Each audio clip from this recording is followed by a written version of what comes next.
প্রশ্ন। এই 4টে সূর্যকে তোমরা ভালো করে দেখো। এবার বলো এই সূর্যটি কত নম্বরের পিছনে আছে।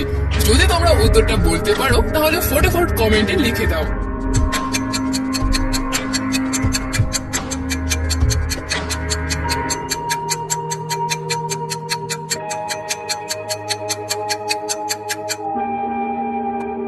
এই দেখো, এখানে এই সূর্যটি রয়েছে 3 নম্বরের পিছনে। এবার এই 5টি বিড়ালকে দেখো। এবার বলো এই বিড়ালটি কত নম্বরের পিছনে আছে। তো গাইস, বেশি দেরি না করে তোমাদের যেটা মনে হচ্ছে সেটাই ফটাফট কমেন্টে লিখে দাও।